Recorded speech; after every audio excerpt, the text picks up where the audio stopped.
Okay, so I'm going to continue on with Eric Erickson's story now. He was known as what is called an ego psychologist, and that means is in the old Freudian psychoanalytic world, they would talk about id, ego, and superego. And the ego literally means I in both Greek and the Germanic languages. And so the I forms in between the id and the superego. Id literally means it. It's the itness of us, the animalness of us. Is when they would talk about drives and urges, right? The drive to eat, the drive to sleep, the drive for sex. And the superego are the rules of ethics and morality that are put upon us. And so the ego is the part in between that is responsible for us being us and really what we're busy trying to develop as we're children and adolescents. And so Eric Erickson, he talked about the roles of development for teenagers. And what he talked about was the idea of identity versus role confusion. This is around formulating who am I? Now, you notice this is a little bit narcissistic in nature because it's focused on the self, and we know that teenagers tend to be a little bit narcissistic. So that's not very surprising. Now, what probably happened, at least in my opinion, is the way society has shifted. People do not have to be functioning adults at 13, 14, and 15 anymore. And in fact, we strongly discourage them from having children, and for good reason. So, because of the way society has shifted, people are able to linger in adolescence later and later.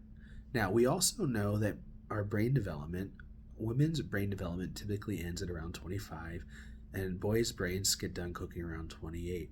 And at that point, we're much more of who we are. There's a lot less room to change and grow. And the way technology works is we're continually encouraged to be younger, to look younger, to enjoy the excitement and avarice of youth. So I think society does a discouragement to us because it discourages us from maturing through this identity stage of really identifying who I am. Because when you become that, it is a sign that you are aging. And that's not what society wants, at least at face value.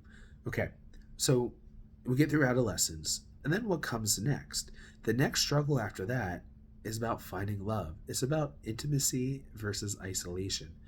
So once you hammer out who you are and what you're about, at that point you're primed to figure out your role within the greater culture and society.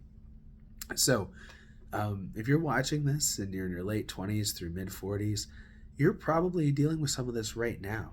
I was just talking to a person earlier today. They're in their late 20s, they got married, and it was a fail. And they had to try it again. I got married in my late 20s, and it was a fail. And often it's because, at least in my case, I didn't know who I was, and I didn't know what I needed. And so the relationship I got myself into couldn't suit me.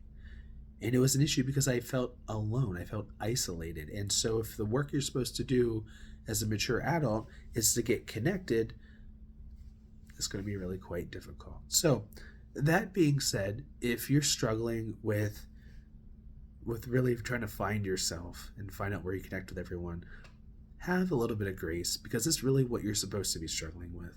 And take it as an opportunity to make a great story. So have a good one.